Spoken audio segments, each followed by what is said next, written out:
Guys welcome back to be the topper. तो जैसे कि मैंने आपको कम्युनिटी पोस्ट पर बताया था कि मैं आपके लिए जल्द ही एक ऐसी वीडियो लाने वाली हूँ जहाँ पे हम लोग चैप्टर 4 एंड चैप्टर 5 के एम्प्लॉयबिलिटी स्किल्स के 1 मार्क के हों, 2 मार्क्स के हों या उससे भी ज़्यादा मार्क के अगर कोई क्वेश्चंस हैं आपके लिए जो बन सकते हैं, वो सारे क्वेश्चंस मैं आपको इन वीडियोज़ में डिस्कस करने वाली हूँ। तो आई होप गाइज आपको पसंद आएगा। अगर पसंद आए तो लाइक कर देना, चैनल पर ना सब्सक्राइब कर लेना ऐसी और वीडियोज़ के लिए। एंड अभी चलते हैं वीडियो की तरफ। और मैं आपको वीडियो शुरू करने से पहले गाइस बता देना चाहती हूँ कि यहाँ पर मैं जितने भी क्वेश्चन डिस्कस करूँगी ना, मतलब मेरे अकॉर्डिंग आपके पूरे चैप्टर ही कंप्लीट हो जाने वाले हैं, तो आपको ज़्यादा फिक्र करने की ज़रूरत नहीं है। अगर आपने कल वाला वीडियो देखा होगा तो आपको पता होगा कि जो CBSE है उसने 26 अप्रैल दे दिया है टर्म 2 के एग्ज़ाम का टाइम आपको, मतलब और भी ज़्यादा मिल गया है 10th के बच्चों को। तो अगर आपने अभी तक पढ़ना शुरू नहीं किया है तो डेफिनेटली पढ़ना शुरू कर दो, अपनी तैयारी शुरू कर दो एंड इन वीडियोस से भी आपको हेल्प होगी। तो चलो शुरू करते हैं। तो सबसे पहला जो हमारा क्वेश्चन है वो है question number 1, a person needs a lot of money to start a business, true और फॉल्स। आपको बताना है कि एक इंसान को अगर कोई नया बिजनेस स्टार्ट करना चाहता है तो क्या उसको बहुत सारे पैसे की ज़रूरत है? तो नहीं, ऐसा कुछ भी नहीं है, मतलब ये फॉल्स है। आप थोड़े से पैसे में भी अपनी आपका जो बिजनेस है आप उसको शुरू कर सकते हो। दूसरे पे आते हैं अपना, entrepreneurs are born not made, true और फॉल्स। जो एंटरप्रेन्योर्स होते हैं वो बॉर्न होते हैं, मतलब ऐसा लगता है कि वो पैदा ही हुए हैं ये करने के लिए, वो बनाए नहीं जाते। तो ये भी फॉल्स है, क्योंकि ऐसा कोई इंसान नहीं है जो पैदा होता है तो वो सोचता है कि हाँ भाई मैं एंटरप्रेन्योर बनूंगा, मैं समाज में ये कर दूंगा वो कर दूंगा। ऐसा तो कुछ होता नहीं है ना। जब आप बड़े हो जाते हो, जब आप देखते हो कि भाई सोसाइटी में ये चीज़ नहीं हो पा रही है या इस चीज़ में प्रॉब्लम आ रही है, तो थोड़ा मैं कॉन्ट्रीब्यूट कर सकती हूँ या कर सकता हूँ, तो उसके बाद से आप काम करना शुरू करते हो, तब एक आप अच्छे एंटरप्रेन्योर बनते हो। देयर आर डैश SDG क्या होते हैं? Sustainable development goals given by United Nations. आपको पता होना चाहिए कि यूनाइटेड नेशन ने 17 सस्टेनेबल डेवलपमेंट गोल्स हमको दिए हैं। मतलब पूरी वर्ल्ड में एक समझ लो एक वो चल रही है, एक लाइन चल रही है जहाँ पे हम लोग कुछ रिफॉर्म्स लाना चाहते हैं अपने जीवन में, अपनी लाइफ को बेटर बनाने के लिए कुछ रिफॉर्म्स, बेसिकली आप समझ सकते हो। क्वेश्चन हमारा 4 है, वो है SDGs स्टैंड फॉर। SDG का फुल फॉर्म क्या होता है? Sustainable development goals, sustainable development goals. ठीक है, अब नेक्स्ट पे चलते हैं। क्वेश्चन नंबर 5, ये जो क्वेश्चन है ये आपका 2 मार्क्स का है, जहाँ पे आपको 2 तरीके बताने हैं जिससे कि एंटरप्रेन्योर्स जो हमारी सोसाइटी होती है उसको इफेक्ट करते हैं। तो मैं आपको यहाँ पे बता रही हूँ, कई सारे क्वेश्चंस ऐसे आएंगे जहाँ पे मैं आपको बहुत सारे पॉइंट्स दूंगी, तो मैं आपको बता दूंगी कि आपको मतलब आपको जो भी आसान हो आप उसमें से लिख सकते हो। मैंने मेरे हिसाब से यहाँ पे सारे पॉइंट्स लिख दिए हैं।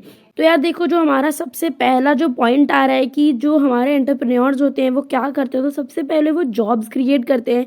कैसे? जैसे उनका ग्रोथ होती जाती है बिजनेस में तो वो और लोगों को हायर करते हैं अपनी कंपनी में या फिर अपने स्टार्टअप में, और लोगों को रखते हैं और ज़्यादा सामान खरीदते हैं और ज़्यादा प्रोडक्शन करते हैं, अलग अलग लोगों से वो सामान खरीदते हैं एंड वो बहुत सारे लोगों को हायर करते हैं कि उनके लिए काम करो। नॉट सिर्फ उनकी कंपनी में बट वो बाहर भी, जैसे मार्केटिंग हो गई है ना, और मैनेजमेंट हो गया, सेल्स हो गया और कस्टमर केयर हो गया, तो अलग अलग चीज़ें होती हैं। तो जब उनका बिजनेस ग्रो होने लगता है तो वो काफ़ी सारे और लोगों को हायर करते हैं जिससे कि ज़्यादा से ज़्यादा लोगों को जॉब्स मिलती है। तो सबसे पहले जो एंटरप्रेन्योर्स होते हैं वो जॉब्स क्रिएट करते हैं एंड सेकेंड जो हमारा है कि उनकी जो वेल्थ होती है वो उसको शेयर करते हैं। अब इसका क्या मतलब है? अब देखो, जैसे कि जो एंटरप्रेन्योर्स होते हैं जब वो उनकी लाइफ, मतलब जब वो अच्छे से बिजनेस करते हैं, उनका बिजनेस ग्रो होता है, तो उनके साथ जो लोग काम कर रहे होते हैं वो भी ग्रो होते हैं, है ना। तब उनको ज़्यादा सैलरी मिलेगी तो उनकी लाइफस्टाइल भी जो है वो ग्रो हो जाएगी। यहाँ पे क्या होता है कि आपको, अगर आपके पास पैसे आएंगे तो आपकी जो लाइफ है उसकी क्वालिटी बहुत ज़्यादा बेटर हो जाएगी।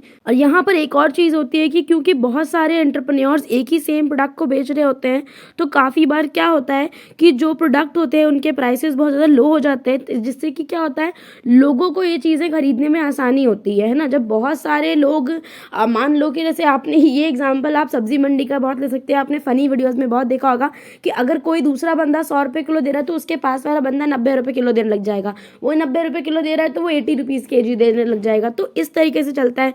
तो क्योंकि सेम प्रोडक्ट सारे एंटरप्रेन्योर्स बेच रहे हैं तो जो प्रोडक्ट होते हैं उनके प्राइसेस भी लोअर होते हैं, जिससे कि कस्टमर्स को फ़ायदा हो जाता है और उनके लिए एक प्लस पॉइंट हो जाता है, जिससे कि वेल्थ शेयर होती है। मतलब उनकी पैसे उनके पास जो कस्टमर हैं वो बच जाते हैं महंगे सामान खरीदने से, तो 10-15 रुपए अगर वो बचा लेते हैं तो वो कहीं और खरीदते हैं, कुछ और करते हैं, अपनी लाइफ की क्वालिटी को बेटर बनाने की कोशिश करते हैं। तो ये चीज़ है। तो यार अब आ जाते हैं अपने क्वेश्चन नंबर 6 पे, जो ये पूछ रहा है कि भाई आपको एक्सप्लेन करना है कि अफोर्डेबल एंड क्लीन एनर्जी क्या होता है। तो ये जो क्वेश्चन है ये 2 मार्क्स का है, इसको ध्यान से सुनो कि अफोर्डेबल एंड क्लीन एनर्जी क्या होता है। तो देखो, सबसे पहले हम लोग क्या कर रहे हैं, हम लोग सोलर पावर को यूज़ कर रहे हैं। जो हमारी सन से निकलने वाली एनर्जी होती है उसको हम एज एनर्जी यूज़ कर रहे हैं, जिससे कि क्या होता है कि हम लोग कोई भी पोल्यूशन नहीं कर रहे हैं, कोई भी नॉन रिन्यूएबल फ्यूल्स को हम नहीं जला रहे हैं, जैसे कि कोल हो गया, जैसे कि आपकी जो लकड़ियाँ होती हैं उनको लोग जलाते हैं, तो इससे बहुत ज़्यादा पोल्यूशन होता है।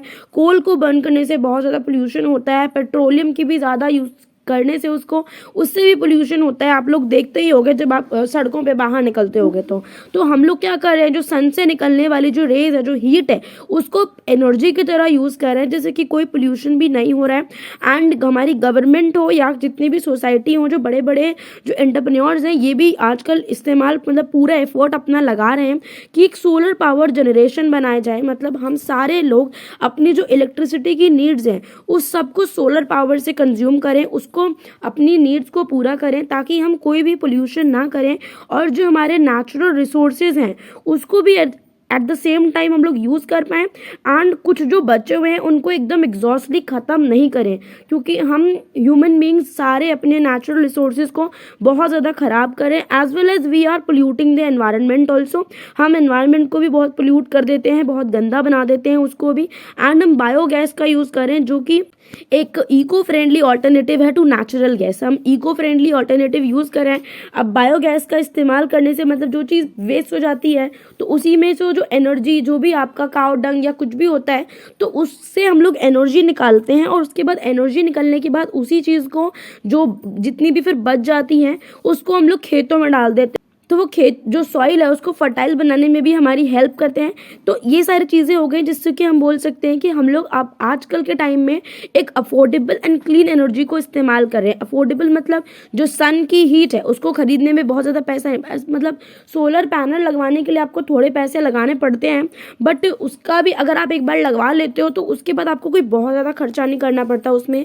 एंड अगर हम बात करें क्लीन एनर्जी की, तो हम कोई भी पोल्यूशन नहीं कर रहे हैं एनवायरनमेंट में, तो वो क्लीन एनर्जी हो गया। अब आते हैं अपने क्वेश्चन नंबर 7 पे। हमें यहाँ पर एक बताना है कि भाई आपको एक सक्सेसफुल एंटरप्रेन्योर की क्वालिटी बतानी है।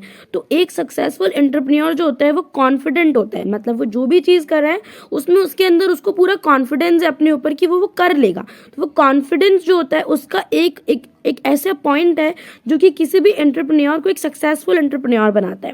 क्वेश्चन नंबर 8 में आते हैं। यहाँ पे हमसे कह रहा है name the term use for a false belief और ओपिनियन अबाउट समथिंग, कि कोई एक ऐसे टर्म का नाम बताओ जो कि किसी भी चीज़ का फॉल्स बिलीफ या फिर फॉल्स ओपिनियन के बारे में बताता हो, तो वो मिथ होता है। ठीक है, नेक्स्ट क्वेश्चन पे आते हैं। यहाँ पर हमसे ये पूछ रहा है गिव एनी वन प्रैक्टिस और sustainable process that is being used to help preserve the environment. आपको एक ऐसी प्रैक्टिस का नाम बताना है जिससे कि हम लोग कोशिश कर रहे हैं कि अपने एनवायरनमेंट को प्रिजर्व कर सके। कोई सस्टेनेबल प्रोसेस ऐसा हो जिससे हम पोल्यूशन ना करें एंड उसको प्रिजर्व भी कर पाएँ।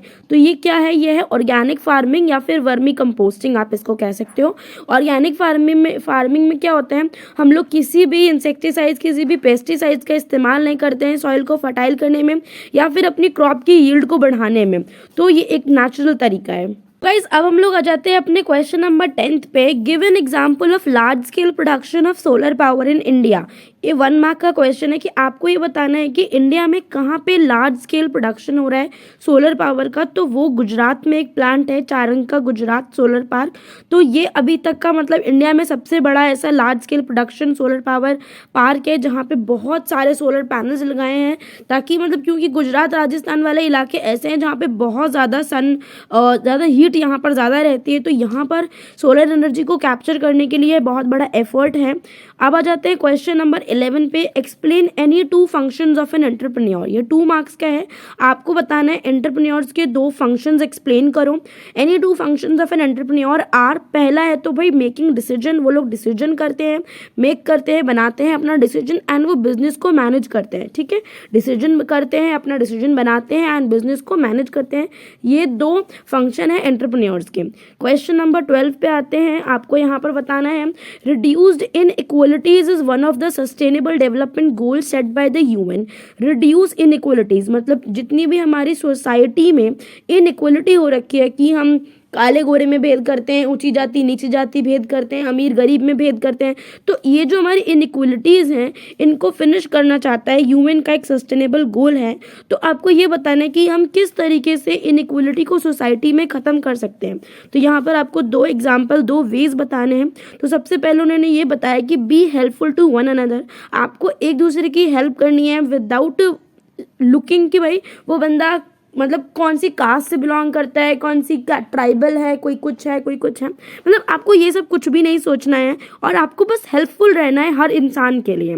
बी फ्रेंडली विद एवरीवन, सबके साथ आपको फ्रेंडली नेचर से रहना है, आपको ऐसा नहीं करना है किसी के साथ भी बुरा व्यवहार करो।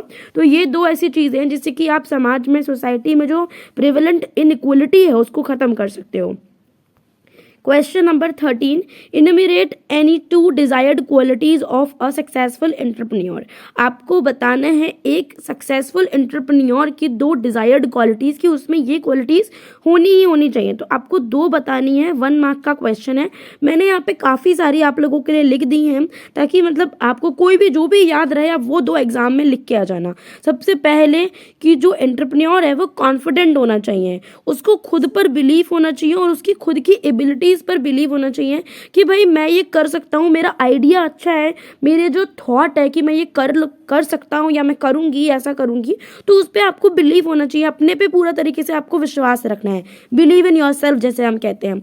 और आपको अपने बिजनेस में नए नए आइडियाज़ को ट्राई करते रहना है। जैसे कि अगर आप अगर खुद एक एंटरप्रेन्योर बनना चाहते हो तो आपने कुछ शुरू किया, उसके बाद वो नहीं चल रहा, कोई बात नहीं, हार मत मानो, कुछ और सोचो, कुछ और सोचने की कोशिश करो कि क्या ऐसी चीज़ है जो अभी तक लोगों के पास नहीं है, या फिर अगर है तो मैं इसी चीज को और बेटर तरीके से कैसे लोगों को प्रोवाइड करा सकता हूँ। आर पेशेंट मतलब आपको पूरा मतलब वेट करना है, ऐसा नहीं, आपको पेशेंस बना के रखनी है। ऐसे नहीं कि आप एकदम ओवरवेल्म्ड हो जाओ कि भाई आज ही आइडिया आया और आपको ऐसा लग रहा है कि आज ही मेरा आइडिया एकदम वायरल हो जाएगा और मैं बहुत फेमस हो जाऊंगी, हो जाऊंगा। फिर अगर ऐसा नहीं होता तो फिर लोगों को दुख होता है। E R creative and think differently about their business ideas. मैं मतलब इतना ही बोलूँगी कि जो एंटरप्रेन्योर होते हैं अगर आप उनको सक्सेसफुल भी होना है ना, तो ये सबसे बड़ी क्वालिटी है कि आपको क्रिएटिव होना पड़ेगा, आपको सोचना पड़ेगा अपने बिजनेस आइडियाज़ के बारे में अलग से। जो अब तक लोग कर रहे हैं उन सबको एक सोचो, उन सब पर सोचो, उन सबको देखो और अपने लिए कुछ और क्रिएटिव करने की कोशिश करो। क्योंकि जब थोड़ा सा अलग तरीके से अपनी सर्विसेज को, अपने प्रोडक्ट्स को लोगों तक पहुंचाओगे ना, तो तभी लोग आपके पास आएंगे। जो काम ऑलरेडी हो रहा है अगर वही आप काम करते रहोगे तो उसमें फिर वो मज़ा नहीं आएगा। एंड यहाँ पर जो और है डिजायर्ड क्वालिटीज़ वो ये भी हैं कि आपके जितने भी एक्शंस हैं, चाहे वो अच्छे हैं चाहे बुरे हैं, आपको उनके लिए रिस्पॉन्सिबिलिटी लेनी आनी चाहिए। आपको डिसीजन लेना पड़ेगा आफ्टर थिंकिंग अबाउट दैम। मतलब कोई भी चीज़, कोई भी आइडिया आपको आ रहा है दिमाग में तो उसके ऊपर अच्छे से सोचो एंड उसके बाद डिसीजन लो। आप हार्ड वर्किंग होने चाहिए, ऐसे नहीं आप आलस से भरे पड़े हो और आपको ऐसा लग रहा है कि आप लाइफ में कुछ अच्छा कर लोगे, तो ऐसा कुछ नहीं होने वाला है। आपको जब भी आपको लाइफ में कोई डिफिकल्टी आती है तो आपको बचना नहीं है उससे आपको भागना नहीं है, आपको उसको फेस करना है। क्योंकि जब एक हर चीज़ का एक टाइम होता है, जब वो टाइम निकल जाएगा ना तभी लाइफ में कुछ अच्छा हो सकता है। नेक्स्ट क्वेश्चन पे आते हैं। Explain how entrepreneurs help in job creation, give any 2 points. 1 mark का क्वेश्चन है। आपको ये बताना है कि जो एंटरप्रेन्योर्स होते हैं वो कैसे जॉब क्रिएशन में हमको हेल्प करते हैं। तो जो एंटरप्रेन्योर होते हैं क्योंकि नया बिजनेस शुरू किए होते हैं तो उनको ज़्यादा से ज़्यादा लोगों की ज़रूरत पड़ती है। वो बहुत सारा सामान खरीदते हैं, रॉ मटेरियल खरीदते हैं, तो उनको लोगों की ज़रूरत है जो सामान लेकर आए, या फिर उन लोगों की भी ज़रूरत है जो कि सामान बेच रहे हैं, तो उनसे वो सामान खरीद के लेकर आएंगे तो उनको पैसा देंगे। More people supply material to them, अलग अलग लोग उनको मटेरियल सप्लाई करेंगे एंड वो ज़्यादा से ज़्यादा लोगों को एम्प्लॉय करेंगे अपने लिए काम करने में। तो इसी तरीके से जो एंटरप्रेन्योर्स होते हैं ये जॉब्स को क्रिएट करने में हेल्प करते हैं। मैंने आपको 4 बता दिए हैं, जो भी 2 आपको अच्छे लगे, आपको आसान लगे, जो आपको याद रहे, वो 2 आप अपने एग्जाम में लिख के आ सकते हो। तो गाइज आ जाते हैं अपने 15th क्वेश्चन पे। When and where sustainable development goals were launched, कहाँ एंड कब सस्टेनेबल डेवलपमेंट गोल्स को लॉन्च किया गया था। तो सस्टेनेबल डेवलपमेंट गोल्स, जिसका शॉर्ट फॉर्म है SDG, ये लॉन्च किए गए थे United Nation sustainable development summit, जो कि न्यूयॉर्क में हुई थी एंड सितंबर 2015 में।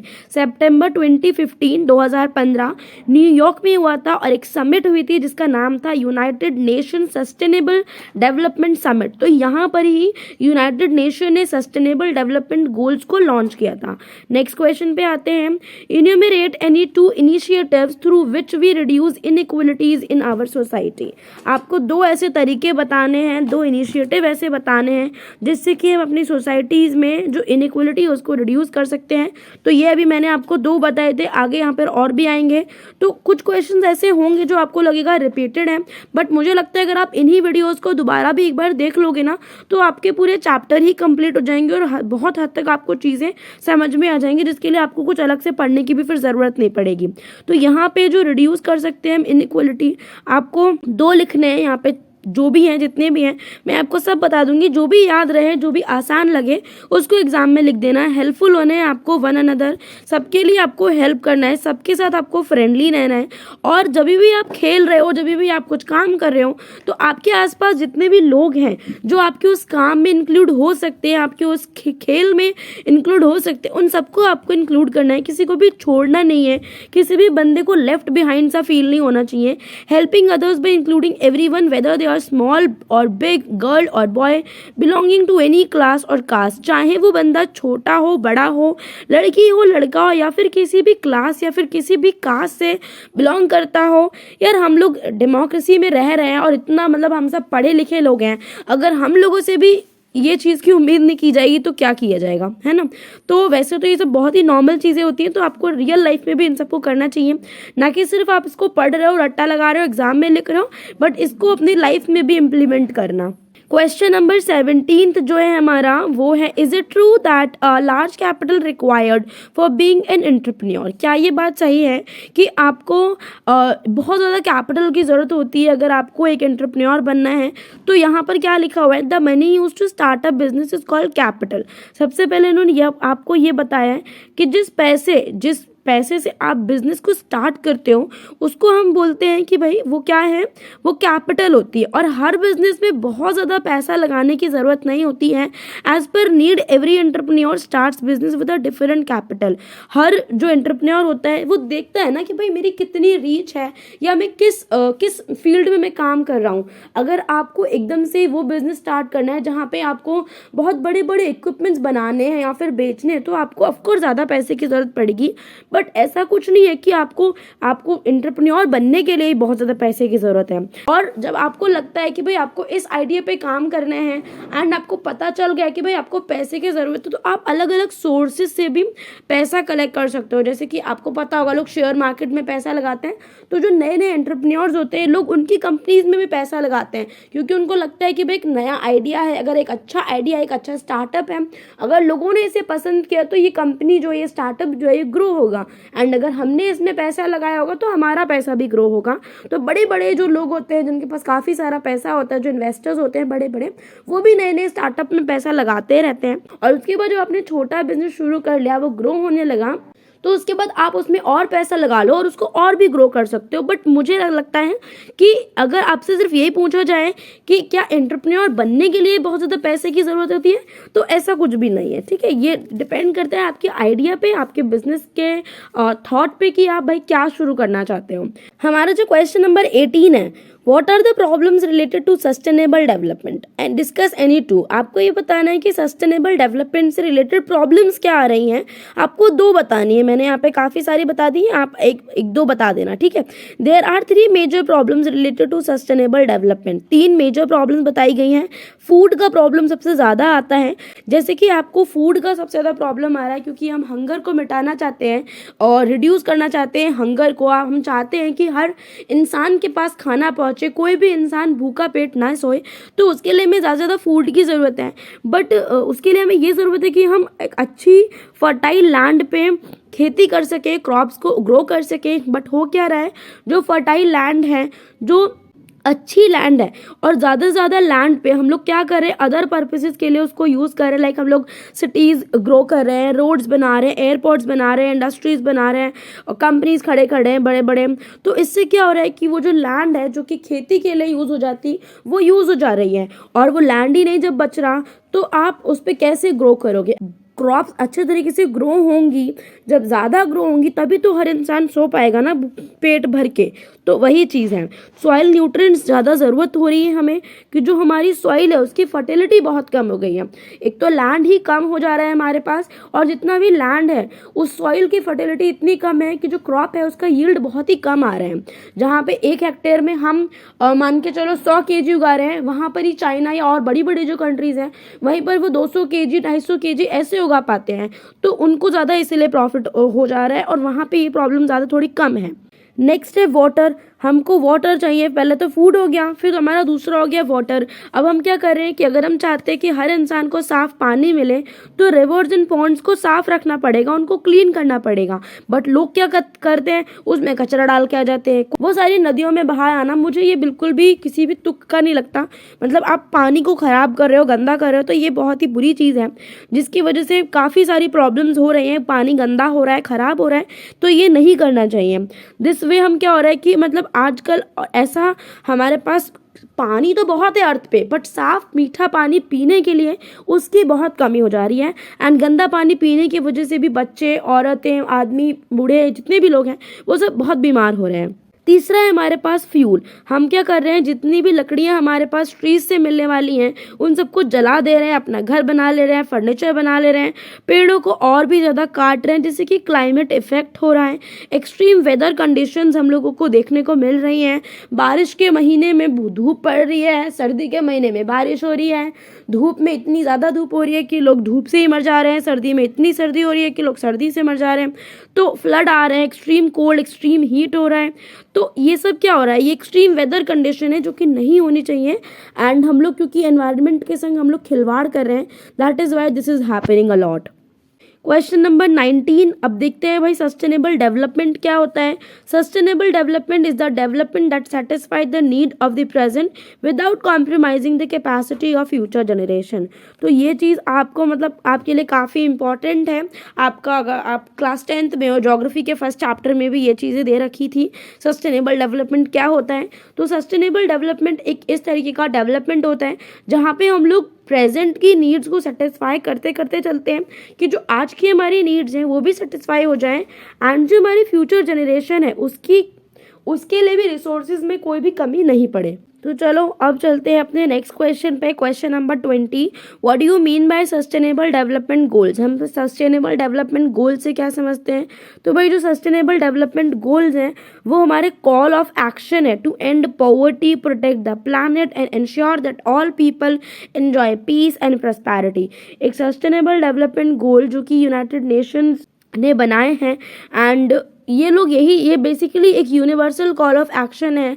वर्ल्ड की सारी कंट्रीज से एक रिक्वेस्ट की जा रही है कि आप भाई कुछ ऐसे काम करो जिससे कि हम कोशिश कर सके कि जो दुनिया में जो पॉवर्टी है, जो गरीबी है, जिससे लोग इतने परेशान हैं, उस चीज़ को ख़त्म किया जाए। प्लानट को प्रोटेक्ट करने के लिए काम करेंगे, जैसे कि हम वाटर सेव करेंगे, जैसे कि हम फ्यूल्स को बचाएंगे, जैसे हम क्लाइमेट को अच्छा रखने की कोशिश करेंगे, जैसे हम सॉइल की फर्टिलिटी को मेंटेन करने की कोशिश करेंगे। एंड आपको ये इंश्योर करना है कि हर एक इंसान शांति से, खुशी से अपने जीवन को बिता सके। और जब तक कोई इंसान भूखा सो रहा है, जब तक इंसान को साफ पानी नहीं पीने को मिल रहा, जब तक इंसान को वो सारी फैसिलिटीज़ नहीं मिल रही जो एक ह्यूमन को मिलनी चाहिए ना। मतलब मैं उन लग्जरीज़ की बात नहीं कर रही हूँ, like AC, fridge, washing machine, TV, फलाना ढिंगाना। मतलब एक ह्यूमन नीड आजकल के ज़माने में खाना, इक्वलिटी, अपॉर्चुनिटी, ये सब भी ना बेसिक नीड्स ही मानी जानी चाहिए इंसान की। एम्प्लॉयबिलिटी, तो अगर ये सब किसी के पास होंगे तो उसकी लाइफ बहुत अच्छी तरीके से गुजरेगी। तो गाइज आज के वीडियो के लिए सिर्फ इतना ही। आई होप आपको ये वीडियोस अच्छी लगी होंगी। लाइक कर देना, चैनल पे ना सब्सक्राइब कर लेना ऐसी वीडियोस के लिए, एंड आगे भी ऐसी वीडियो आती रहेंगी। तो आज की वीडियो में मैंने 20 क्वेश्चन इसीलिए लिए ताकि, क्योंकि बहुत ज़्यादा लंबी वीडियो हो जाती अदरवाइज। ठीक है, अब चलते हैं। Thanks for watching, bye bye.